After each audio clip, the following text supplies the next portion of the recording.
महाकुंभ अपने दिव्यता और भव्यता के लिए प्रसिद्ध है और सरकार इसके महत्व को और बढ़ाने के लिए दिन रात कार्य कर रही है ताकि श्रद्धालुओं को किसी भी प्रकार की कठिनाई का सामना ना करना पड़े।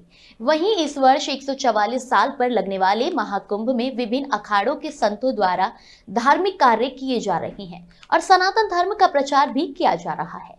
इसके साथ ही 4 राज्यों की सीमा को जोड़ने वाला भारत का एकमात्र जिला सोनभद्र भी अपनी सुंदरता और पर्यावरण के कारण चर्चा में है।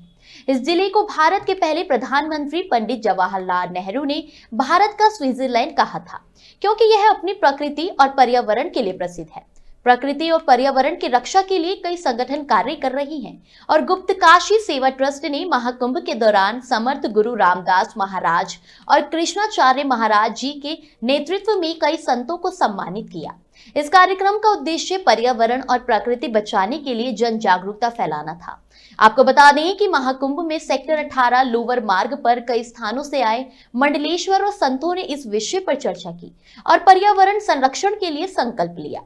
गुप्तकाशी सेवा ट्रस्ट के संस्थापक रवि प्रकाश चौबे ने सोनभद्र के दूरदराज क्षेत्रों में प्राचीन मंदिरों और गुफाओं की खोज की और इस जिले को गुप्तकाशी के रूप में पहचान दिलाई। इसके साथ ही गुप्तकाशी दर्शन यात्रा आयोजित की जा रही है ताकि पर्यावरण और प्रकृति बचाने के लिए जागरूकता फैल सके। आगे बताते चलें कि महाकुंभ में आयोजित चित्र प्रदर्शनी में जनपद के प्रमुख तीर्थ स्थलों के पौराणिक महत्व को चित्रित किया गया है, जिसे देखने के लिए दुनिया भर के लोग महाकुंभ में आ रहे हैं। इस प्रदर्शनी ने महाकुंभ में एक अनोखा पर्यावरण और प्रकृति का दृश्य प्रस्तुत किया है, जो श्रद्धालुओं के बीच आकर्षण का केंद्र बना हुआ है। कुंभ महामेले में बड़े बड़े शिविर लगे हैं, पर प्रकृति की रक्षा के लिए एक ही जो शिविर लगा है, इसको देख कर के मुझे बहुत प्रसन्नता हुई है, क्योंकि बिना प्रकृति के आदमी जी नहीं सकता। गुप्तकाशी शिविर जो है, गुप्तकाशी शिविर, इसमें प्रकृति के ऊपर जो चर्चा है, क्योंकि प्रकृति ही व्यक्ति को बचा सकती है।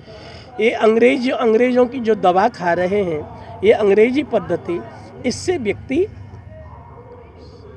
सुखी नहीं रह सकता। उसको घूम करके फिर से भारतीय पद्धति को अपनाना ही पड़ेगा। आज बड़े बड़े डॉक्टर लोग अंग्रेजी दवा को और बहिष्कृत कर रहे हैं, इससे समाज को बहुत बड़ी हानि है। छोड़ करके फिर से जो है प्राकृतिक चिकित्सा की ओर बढ़ना चाहिए, इसी से मानवता सुरक्षित रह सकती है। रवि प्रकाश चौबे, संस्थापक गुप्तकाशी सेवा ट्रस्ट। विश्व के सबसे बड़े आयोजन तीर्थराज प्रयाग, जो संगम की नगरी है, जो तीर्थों के मुकुटमणि है, तीर्थराज प्रयाग में 1 महीने तक गुप्तकाशी सेवा ट्रस्ट द्वारा प्रकृति संरक्षण के लिए यज्ञ और आज संगोष्ठी आयोजित की गई है। गुप्तकाशी के जो प्राकृतिक स्थल है, उसकी चित्र प्रदर्शनी भी यहाँ पर पूरे मास आयोजित की गई और भंडारा भी आयोजित किया गया। और आज प्रकृति संरक्षण, हमारी प्रकृति का संरक्षण कैसे हो, संत महात्माओं के सानिध्य में, समर्थ पूज्य स्वामी रामदास जी महाराज जी के सानिध्य में यहाँ पर एक कार्यक्रम चल रहा है।